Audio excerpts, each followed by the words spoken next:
best of events, so to speak. I agree. Jervis nodded across the table. And if any of us has anything urgent to report, we call a meeting as needed. Given the pace at which matters move in the temps, 2 weeks is the limit. By then, the ground has shifted. I've heard the patronesses of Almack's are thinking of opening their season early. Such is the interest. Is it true one still has to wear knee breeches? On pain of being turned away.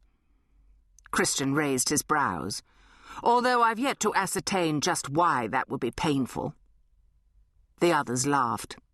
They continued trading information on events, the latest fashions, and tonnish distractions, eventually moving on to comment and caution on individual matrons, matchmaking mammas, dragons, gorgons, and the like. All those who lay in wait for unsuspecting, eligible gentlemen with a view to matrimonially ensnaring them. Lady N-Whistle's one to avoid. Once she sinks her talons into you, it's the devil of a job to break free. It was their way of coping with the challenge before them.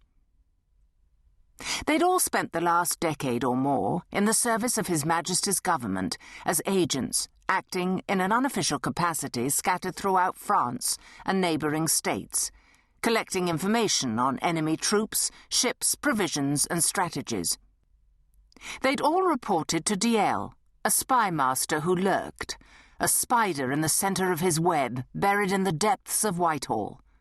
He oversaw all English military agents on foreign soil.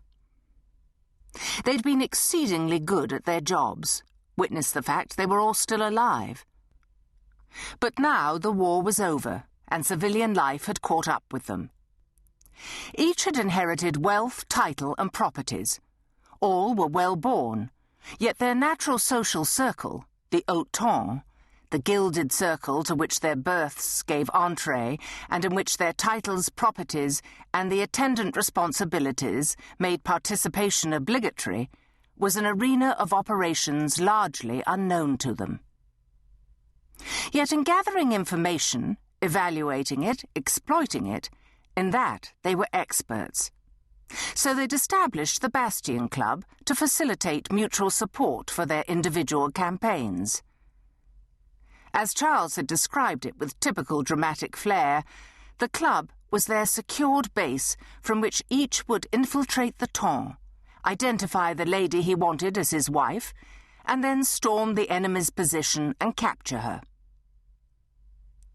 Sipping his brandy, Tony recalled that he'd been first to point out the need for a safe refuge.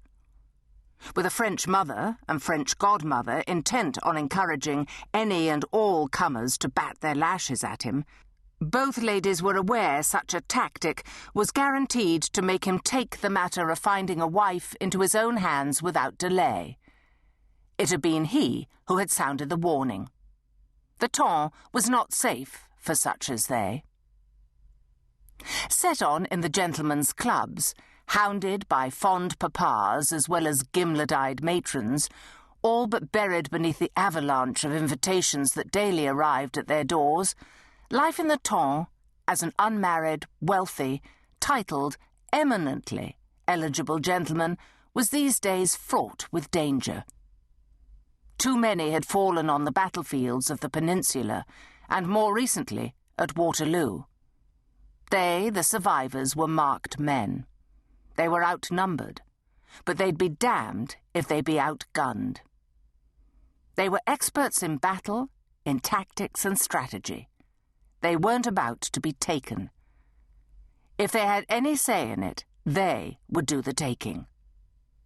That was at the heart of it, the raison d'etre of the Bastion Club.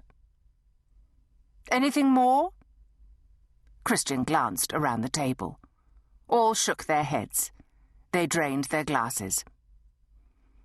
I have to make an appearance at Lady Holland's soirée. Charles pulled a face.